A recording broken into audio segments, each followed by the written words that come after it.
চৌঠা অক্টোবর তাদের দুজনের প্রথম দেখা হলো। তখন বিকেল ঘনিয়ে আসছে, বাতাসে শীতের আমেজ। 10ই অক্টোবর তাদের দীর্ঘক্ষণ কথা হলো টেলিফোনে। সেদিন ছেলেটি নতুন কেনা টবে গোলাপের চারা লাগালো। 30শে অক্টোবর রেস্টুরেন্টের নিরালা কেবিনে ছেলেটি বলল, তোমাকে আমি ভালোবাসি। মেয়েটি লজ্জায় মাথা নিচু করে টেবিলে আঁকি বুকি কাটল। 12ই ডিসেম্বর গোলাপ গাছে কুঁড়ি ধরল। মেয়েটি রেস্টুরেন্টে ছেলেটিকে জিজ্ঞাসা করল, কেন ভালোবাসো আমায়? আমি সুন্দরী তাই? তোমার চেয়েও সুন্দরী আছে কত। আমার বাবার প্রচুর অর্থ তাই? তোমার বাবার চেয়েও বড়লোক এখানে কম আছে।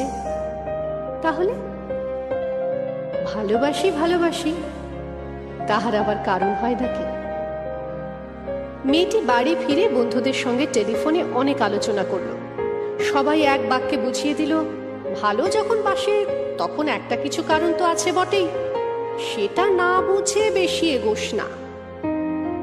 3রা জানুয়ারি মেয়েটি বলল, আমার কাছে কি চাও? কই, চাইনি তো কিছু। ভালোবাসো অথচ চাও না, তাহলে? না চাহিলে যারে পাওয়া যায়। এ তো গান, শুধুই গান, তাছাড়া কি? কিছুই যদি না চাও তবে ভালোবাসো কেন? ভালোবাসি তাই ভালোবাসা দিতে চাই। চাইবো কেন? তুমি সত্যি অদ্ভুত।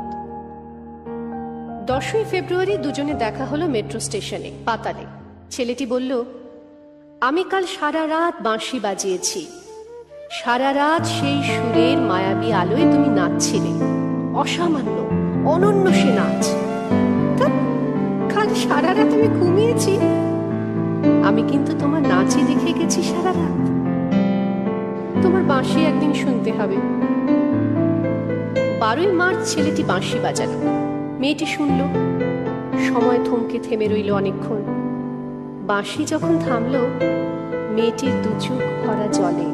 বলল, বাঁশি শুনতে শুনতে আমার ঘুম এলো আবেশে। আমি দেখলাম আমি নাচছি মেঘের মাঝখানে, তারাদের পাশে। আমি নাচছি, আকাশে ফুলের গন্ধ। ডাক্তার আমায় বাঁশি বাজাতে নিষেধ করেছে। সে কি, কেন? বাঁশি আমায় টেনে নিয়ে যায় স্বপ্নের মধ্যে। ডাক্তার বলেছে, স্বপ্ন দেখে দেখে আমার মস্তিষ্কের শিরা উপশিরায় জট পাকিয়ে যাচ্ছে। তাহলে ভাবছি। 16ই এপ্রিল মেয়েটি বলল, আমার বন্ধুরা বলেছে তুমি খুব ভালো, অসাধারণ, কিন্তু তুমি সৃষ্টি ছাড়া, তোমার স্বপ্ন সব অর্থহীন। আমি জানি। স্বপ্ন টপ্ন ছেড়ে দিতে পারো না তুমি? না। তাহলে তাহলে তুমি তোমাকে হারাবে। তোমায় পাইনি তো কখনো। 5ই মে ছেলেটির মস্তিষ্কে অপারেশন হলো। একটু সুস্থ হতে মেয়েটি এসে বলল, ভালো আছো তো? এখন আর স্বপ্ন দেখছো না তো?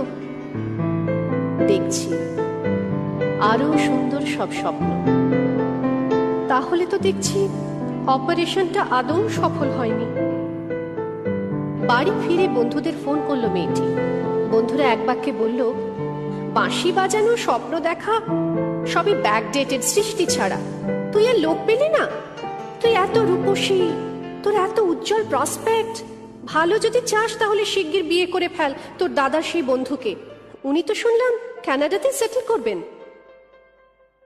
7ই জুলাই মেয়েটি আবার জিজ্ঞাসা করলো, তুমি সত্যি কি চাও বলো তো? তুমি আরো সার্থক, আরো সুন্দর হয়ে ওঠো, ব্যাস, আর কিছু না?